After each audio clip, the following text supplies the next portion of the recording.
Should be okay. Okay. Hi, everybody. When I had the wonderful opportunity to be one of the featured readers here today, I said to Janet, "Oh, honey, I got to say I'm running a little low on my very, very thin little portfolio of poems." And she said, "Oh, don't worry about it. Everything you write's like poetry."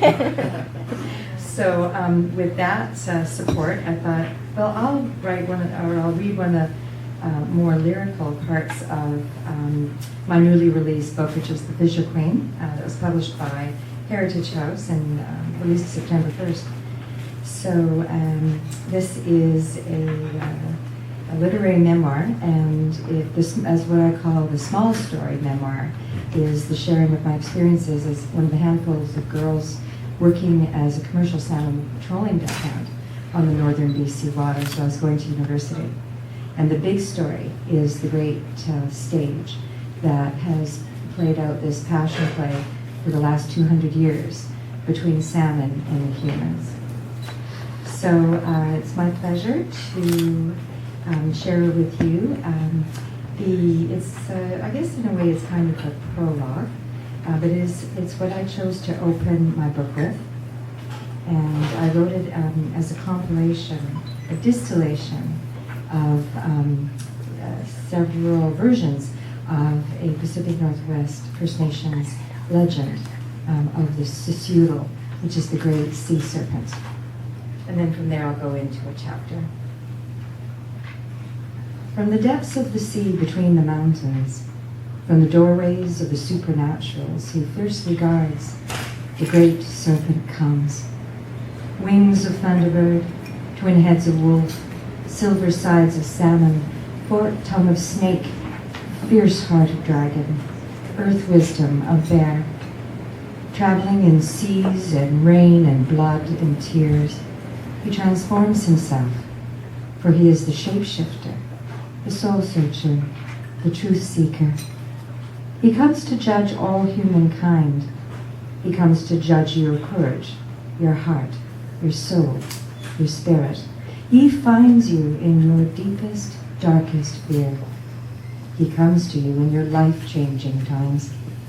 And when his fearsome head rises from the waters and his gaze burns deep into your heart and soul, you must stand your ground and face your horror, face your fear.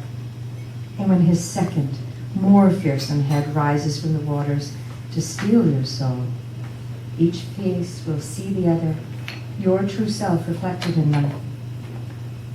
The ones who cannot control their fear, whose hearts are filled with darkness, who cannot hold their truth, are devoured or torn to stone as they run from him.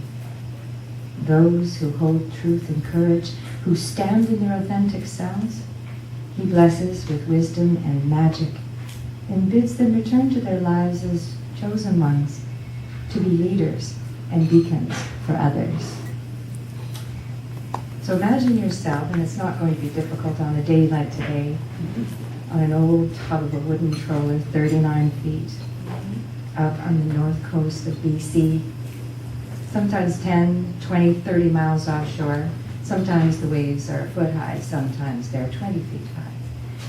Sometimes it's blowing so hard that it takes the tops right off the waves. This chapter I'm going to share with you is actually a very sort of beatific place in this journey, and it's taking place in this wonderful little town called Sontula. And if you're familiar with it, it's on an island all the way up through the inside passage to the north of the BC coast. And I am, as can be described, as a Jack Russell Terrier in human form.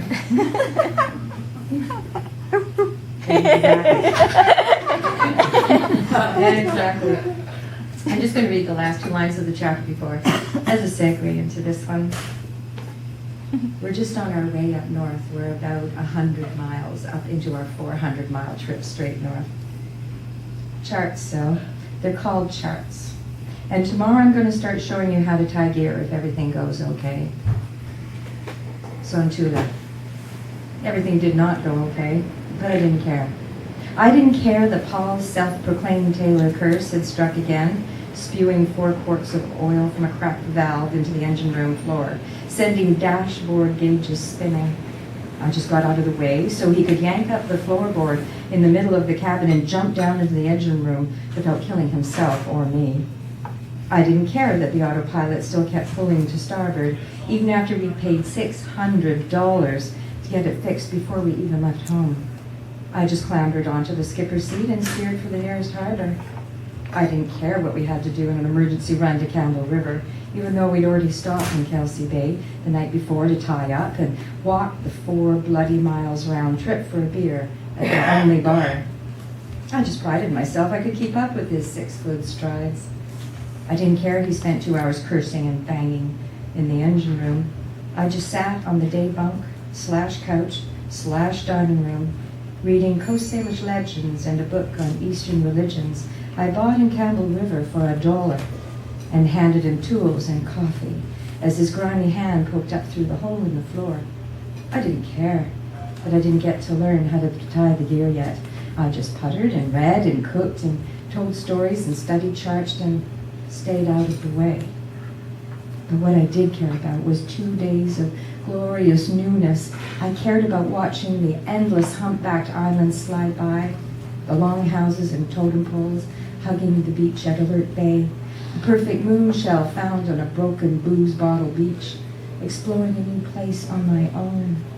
That delicious anonymous state with all senses wide open to the world, padding through the London fog for the midnight performance of Sweetie Todd, weaving in and out of Adobe galleries in Santa Fe, floating on the jade green waters of the 7 sacred pools in Maui, fluorescing brocades in a Cairo souk.